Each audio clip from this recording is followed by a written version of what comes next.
tai iš tų jaunuolių, kur paėmė Šeduvos geležinkelio stotį, jis deklaruoja, kad jis vienintelis gyvas išliko. Čia grįžusių nebuvo. Ten neatlaikė. Labadiena, ponas Juozai. Labai malonu, kad priėmėt mus į savo namus ir pačiai pradžiai norėčiau, kad prisistatytumėt. Kas jūs esat? Būsiu tremtinio Juozo Jučo sūnus, vienas iš 3 vaikų, taipogi Juozas Jučas.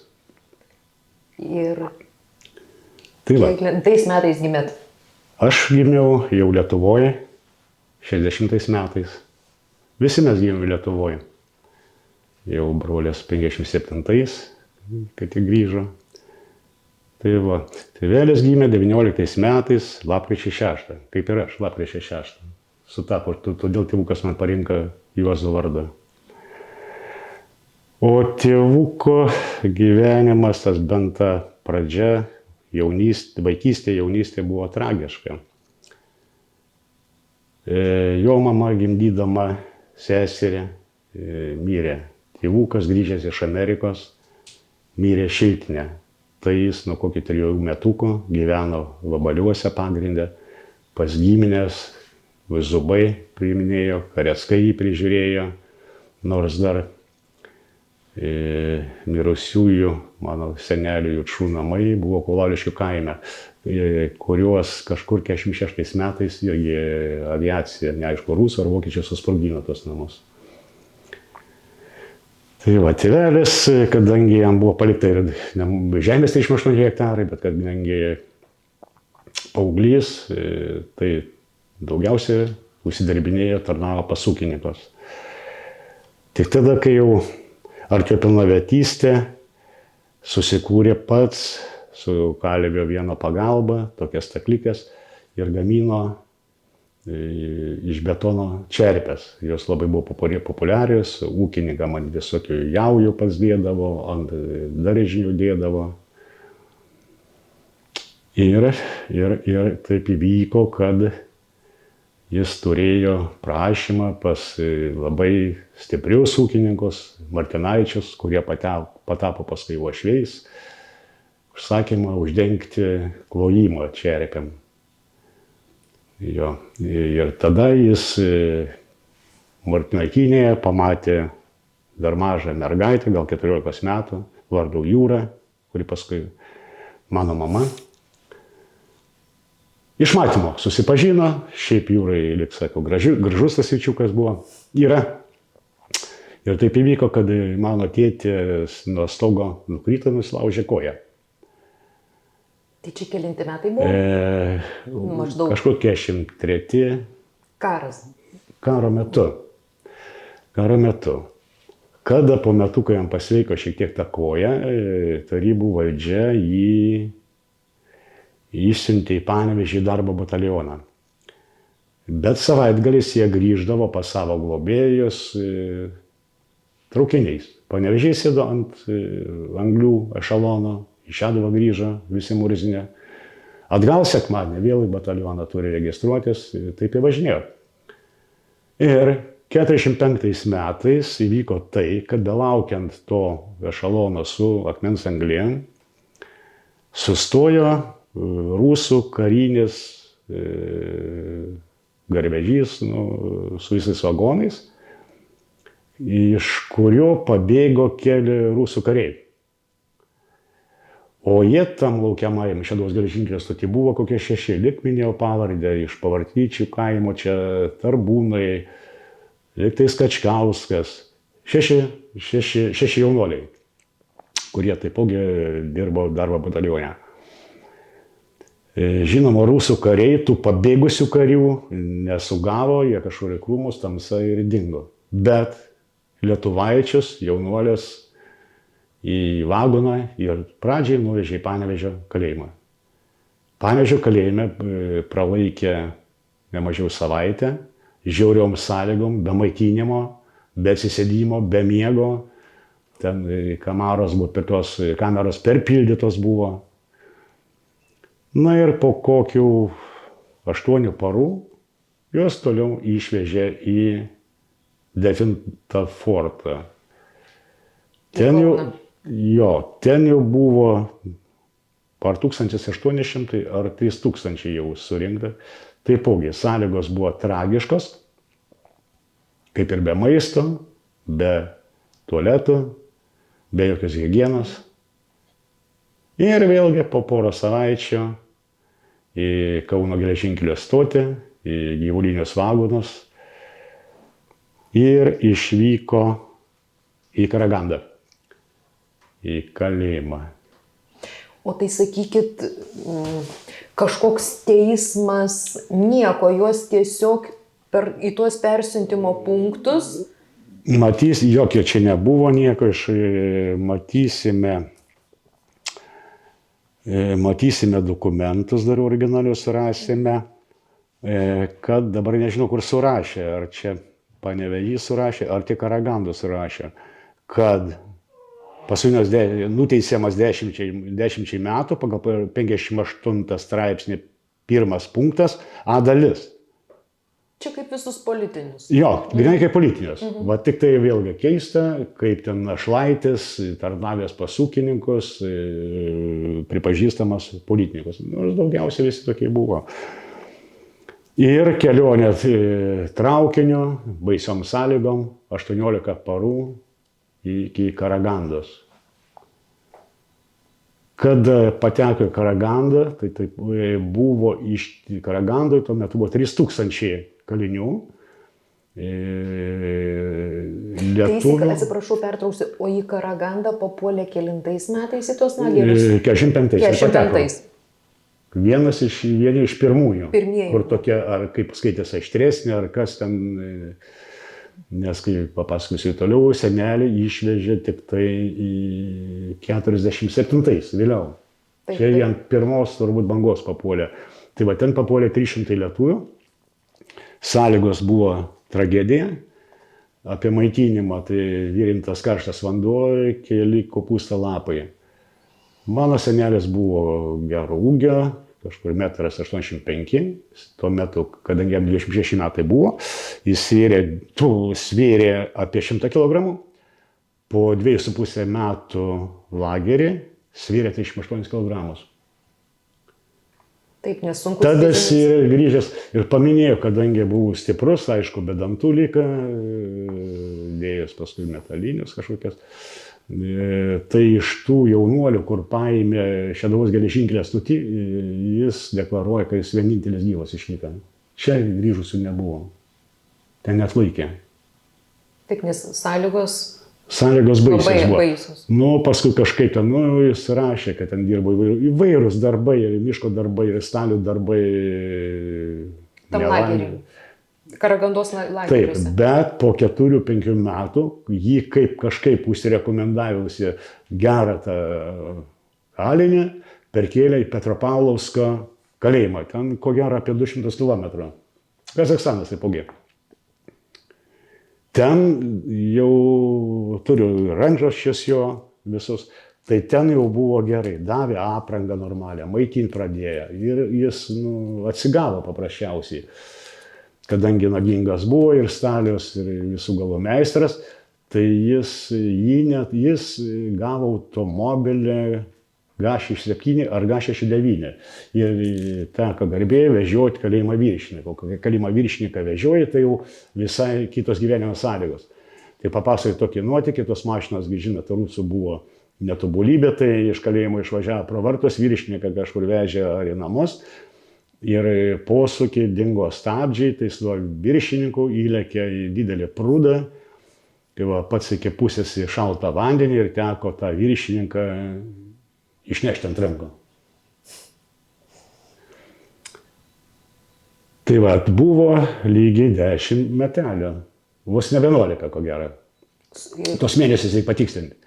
Ir paskui rutuliojasi gyvenimas dar įdomiau, kadangi turėjo vieną merginą, kuria buvo, liktai taip, kuri patiko, ta Jūra Martinaitytė, kažkokiais sugebėjo kanalais surast, kur jie ištremti yra. Martinaičio visa giminė. Ne, jis iš karto nesurado. Jis surado savo giminaitę Zubą Petrą, kuris buvo ištemtas į Kabaidaką su visa šeima. Tai nuo Manos upės, kur tie Martinaičiai gyvena, kažkur 60-70 km.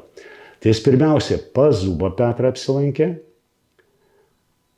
Jo, Petras jau svečiavosi, ne kartą buvo ten per taigą nuėjęs į svečius pas Martinaičius, ten keitėsi ir duona, ir bulvių lūpenom, kad sėklos turėti, net pieno, kad parsinešti.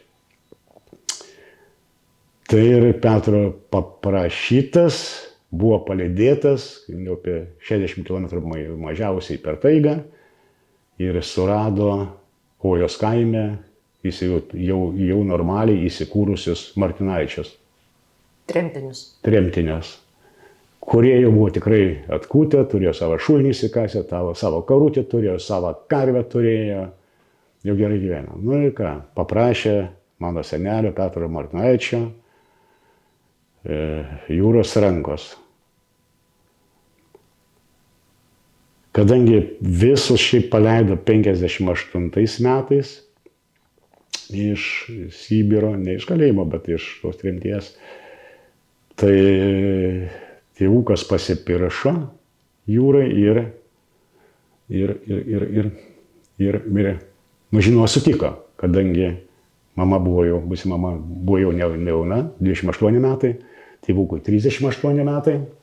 Ir didelis troškulys, didelis noras grįžti 2 metam anksčiau į Lietuvą, nes nebuvo žinomybės, kada jį paleis. Taip. O gal iš vis nepaleis. Tai va, juos jie ten susitokė. Va čia jų išlikęs originalus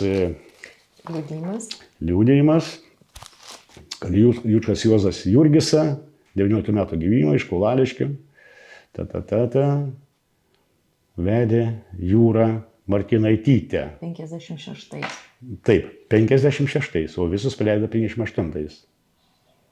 Tai va, kadangi buvo, kaip minėjau, lietuviai labai darbštus, turėjo viską, buitį susitvarkę ir šauniai atbaliavojo veselę. Matom, kiek lietuvių, giminaičių, kiek dainų ten dainuota. Ir alų naminį pasidarydavo. O tai dar apie tėtį grįžtant, tai jis 11 ar ne beveik metų lageriuose, o paskui juos kaip ir ten 5 metam turbūt tremties, ar ne? Tada jis jau galėjo pasirinkti. Juos išleido jau grįžti į Lietuvą. Tačiau vėl buvo nurodymas, tu nevažiuosi kur nori.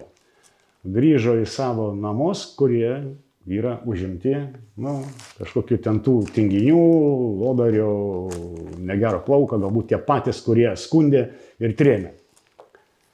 Neįleido juos, kadangi mano tėvelis buvo jau toksai įgyjęs ten Garagandoje kaip vairuotojo teisės, šoferio 3 kategoriją turėjo, kaip minėjau, tą net lengvai vairavo. Juos būtent nuvarė patį turbūt prasčiausią užkampį Radviliškį Polekėlę. Polekėlė, ten Tiruliai, ten tokie, ten buvo sukurtas MTS, melioracijos paslaugos. Tuo metu ėjo sukultūrinimas tų laukų šiek tiek, rovė krūmus tie melioratoriai, tvarkė, didina plotus, pagal ten tų Stalino, Chruščiovo nurodymus, kad padaryti vieną kolchozą jie norėjo čia Lietuvoje. Tai ir ten jie išgyveno gal 5 metus nemažiau. Ten gimė vyriausias mūsų brolis Jonas, tai Polekėlė. Ir ten atidirbę vėl kažkaip juos išleido išvykti į savo namus, kaip jau vieni buvo subombarduoti, o į kitus. Tai tą namą užsibaigė, irgi labai didelis namas buvo čia Kauleliškių kaime, o ten aš ir gimiau. Tai su kaimynų pagalba namą pasistatė ir medinį namą, 2 ūkiniai tvartai moliniai buvo, gyvuliukų laikydavo daug, 2 arkliai buvo. Viską turėjo. Darbštumas kaip ir tikrų lietuvių. Tai va, aš ten gimiau, sesuo ir 3. Bet vėlgi, tiem tėveliam gyvenimas nebūna ramus. Kažkur 700 metais atvyksta į kiemą, aš pats jau buvau ten gal 9-10 metų, atsimenu tą siužetą. Atvažiuoja kolchozo pirmininkas, Bangos kolūkis buvo, kurie tėvai ten dirba. Atvažiuoja, dedu komunistai, 3 sėdėjo ir pavardės žinau. Įteik popiergalį tokį, kad jūs turite ten per pusę metų palikti savo namus, kad melioracija didin vėl lauko plotus, jis turi išsikelti. Nu ką, tėvukas, kadangi buvo karštas, kažkokia lasda ir tuos komunistus išviet. Tai vos vėlgi nepasudina. Ką reiškia komunistai iš kiemo išvaryti tarybų valdžią. Ir siužetai tokie, nors į sutikimą jokintelio negavo, suvežė visą melioracijos galingą techniką, ten tie traktoriai stalinės, visoje kelmarovės. Nu ir ką jūs įsivaizduojate, sodas buvo labai didelis, minimaliai 0,5 hektaro, gal didesnis, obelės, viskas. Nu. Ir jie naglai pradėjo rauti tuos obelės, kas duobės ir duobės laidoti, nu, daryti tokią stepę padaryti apie namus. Nu ir kelius perkasi ir ką daryti. Tada jau tėvuks vėl nuėjo pats pas Dūmą, kuo tu padėsi man statyti. Aišku, už tą namą didžiulį, už visą sodybą išmokėjo 5000 rublių.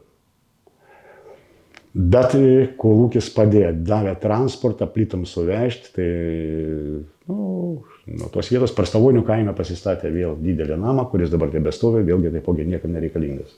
Pardavinė, bet nelabai sekas, mums jie parduoja. Per didelis namas, kadangi mūsų daug buvo.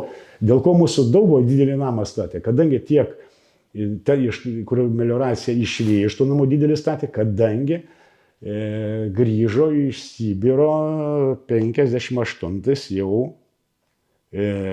mano mamos tėvai. Martinaičiai grįžo. Tai būtinai reikėjo 2 galų namo. Vėlgi iš Kolaviškių iškėlė, tai Prastavonės taipogi 2 aukštų namą pastatė. Tai vienam aukšte senelė, vienam aukšte mano tėvai. Mūsų šeima 5, jie 2 seniukai buvo. Va, tai va toks ir gyvenimas jų nedėkingas. Bet kažkokie,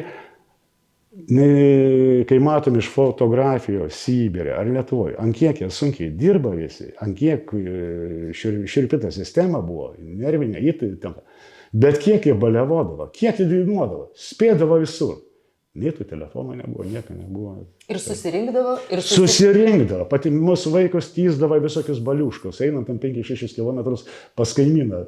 Naktį patamsis pareinam per rugės, per rasas kokias. Tai va. O tėvai, kai susituokė ten Sibirė, tai jie ten porą metų, ar ne? Ir paskui jie grįžo. Ne, tėvai susituokė, jie iškart grįžo į Lietuvą. Į Lietuvą, jie grįžo namo. Minėjau, jie buvo, nu, vėlgi, gal nebet ištrinti tą palekėlę. Ištrinti, taip. Kur vėlgi ten atmosfera, ten lietuviškai niekas nekalbėjo, vien rusakalbė. Jie pirmi grįžo. O jau 58, kaip minėjau, grįžo visa Martinaičių. Visa Martinaičių šeima. Nu, faktiškai visus paleido tada. Ir prasidėjo grįžimas. O tėtis, kaip buvot vaikas, ar vėliau, ką pasakojo apie, ar turbūt pasakodavo apie tą Karagandą, ar tiesiog tik fragmentiškai užsimindavo apie tą gyvenimą? Gal mes vaikai, mums nelabai įdomu buvo, mes dar maži buvom, bet tai, kad čia ir faktas, ten, pasakojo, kad badas, žodis ne taip, iš buožės į kaktą gaudavo ir visai ten. Ir jie ten dirbo prie miškų. Mirusiam nepagarba, mirė koks lietuviais, ten lenkas ar vokietukas. Jie ten, nežinau, kur laidodavo, jie ten amžinai išlo žemę, kas jis padarydavo. Neledai ir palikdavo. Ja.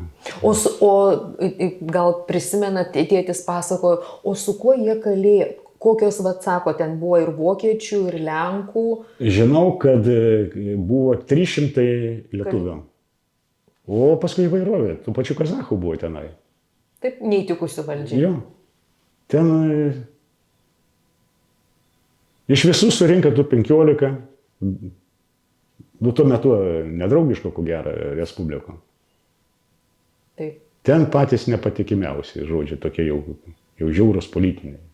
O čia jūs turit fotografijų, tai sakykit, jos čia dabar yra iš tremties, ar Čia ne? dabar yra čia, gal aš prabėgsiu. Gerai, Va, su arkliukais. čia taip, su kažkokia ponia kita, bet va, Petropavlovskė, va čia 57-ais jau iš Petropavlovskio, kai jį išleido iš kalėjimo, jis Čia to jau jau mieste.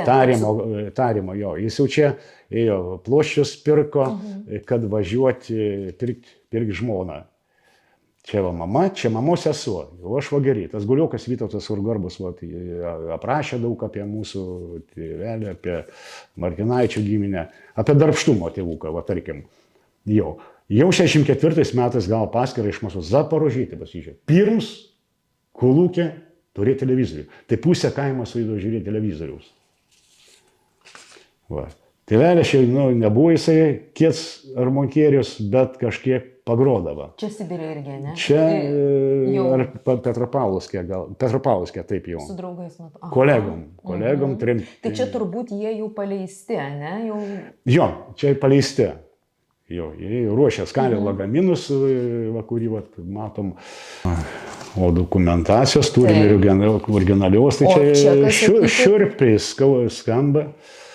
Va, čia Markytė Jūra Petras, čia mamai išrašė metai 26, kad 56 metais ryšim su, kad ištekėjo, ja, leidžia grįžti. Suteikia tokią teisę originalas, čia daug.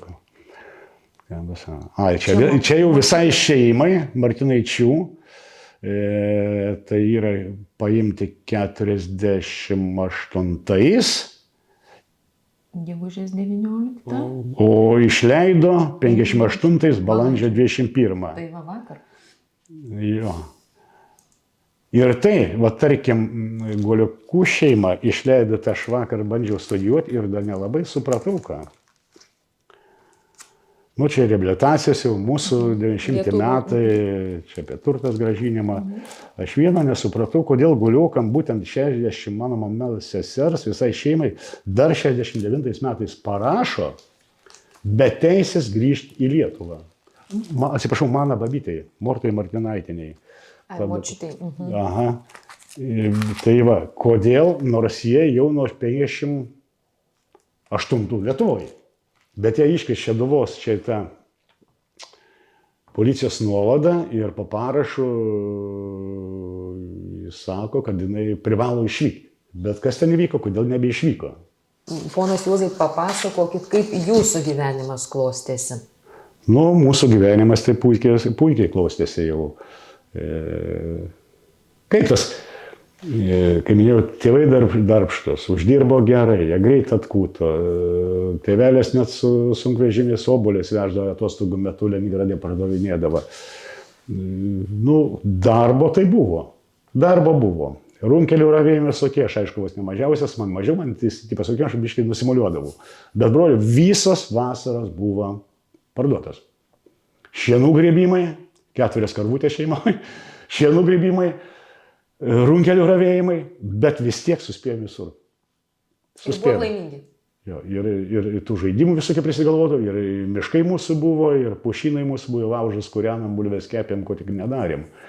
Tik tiek toksai įdomus buvo, nu, kai vis tiek katalikiška šeima, tas persekiojimas buvo toksai. Mes netingėjom pakarksėti už tą laisvę Lietuvą. O vieną kartą dar gražesnė situacija, tai buvo prieš Velykas, tėvai, aišku, nelabai norėjome į tą bažnyčią. Bet prieš mokyklą, 7 val. Į bažnyčią, visi su portfelius paliekam, nu kaip tam, tamburas, kaip jį pavadinti, ir nueinam mišių. Pasimeldėm visą kitą, išeinam tėvukai namo, mum į mokyklą bėgti. Nuo bažnyčios iki mokyklos, nu kas ten, 300 metrų, portfeliukų nebėra. Baigės pirma pamoka, direktorius suksešiota buvo pergarsi uperius ir kviečia Jučą, Joną, Jučą, Jurgį, Jučaitę, Ireną, kviečiam į direktorius kabinetą. Į kabinetą einam, kampę portfeliukai stovi. Nu ir ką tai reiškia? Pasimkit striukės, direktorius turėjo tarnybinę mašiną Zaporožietę. Portfelius liepė pasimti į Zaporožietę ir išvežė mum į Radviliškį tą milicijos komisariatą. Aš nepamenu, ką mums ten sakė. Kažką auklė, žinau, kažką pasirašėm. Bet kaip ėjom, tai bažnyčiai ėjom, bet kodėl ten užkliuvom, tai nežinau. Nu, turėjo būti gal kažkokia parodomoji akcija. Jo, kad kiti galbūt bijotų, kad mes pabijotumėm, bet tai... Tai ačiū Jums labai už pokalbį, už įdomų pasakojimą, už prisiminimus ir ačiū, kad priėmėt į savo namus mus. Ačiū, malonu matyti, geriem tikslam, pavaduojam medžiagą. Tikrai išsaugosim ir tas istorijas pasakosim kitiem. Taip.